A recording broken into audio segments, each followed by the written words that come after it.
Bienvenue une fois de plus à cette nouvelle vidéo d'école virtuelle africaine. Nous continuons toujours en classe de terminale D et nous avons toujours notre régulation de la glycémie. Qu'est-ce qu'il faut faire?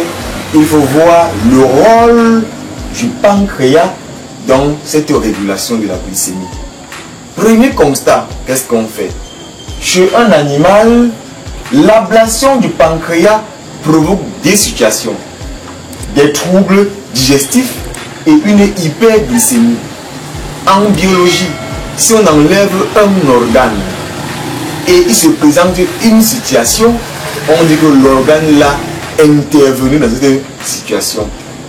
On a enlevé le pancréas, il y a des troubles digestifs, il y a une hyperglycémie. On conclut donc que le pancréas intervient dans la digestion et dans la régulation de la glycémie. À partir de là, on voit qu'il existe deux fonctions pour le foie. Une fonction exocrine dans la digestion par les actinies et une fonction endocrine pour réguler la glycémie à travers les îlots de Langerhans. Les îlots de Langerhans sont des cellules du pancréas qui interviennent dans la régulation de la glycémie. On va donc étudier ces îlots. Ils sont faits de deux types de cellules. Cellules alpha, cellules bêta.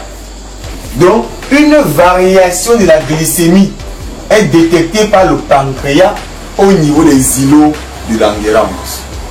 Les cellules alpha peuvent détecter pour sécréter le glucagon.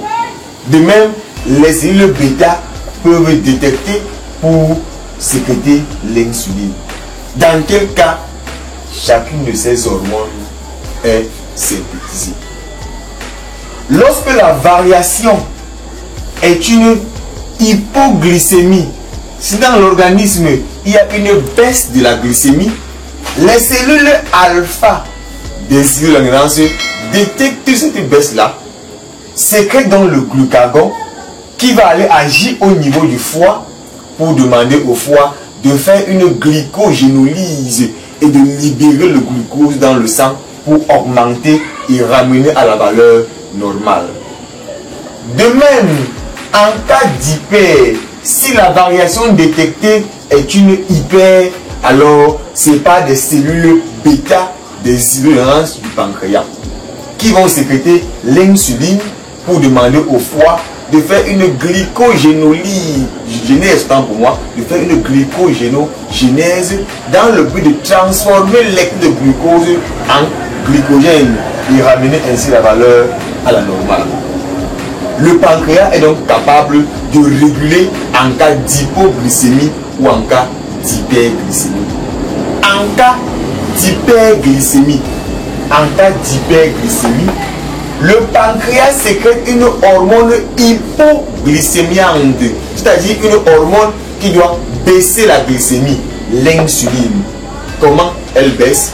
Elle agit au niveau du foie pour demander au foie de stocker l'excès de glucose sous forme de glycogène.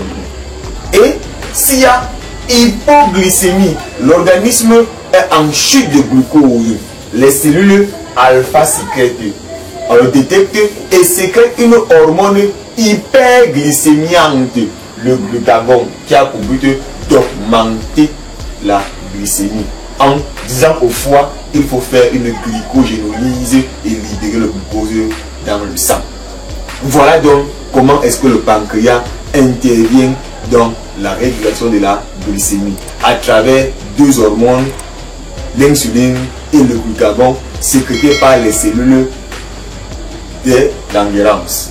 Les cellules alpha sécrètent le glucagon, cellules bêta sécrètent l'insuline.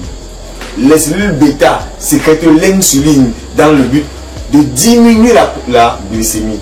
De même, les cellules alpha sécrètent le glucagon dans le but d'augmenter la glycémie.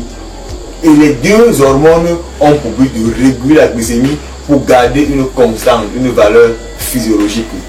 Alors, je vous remercie pour cette vidéo.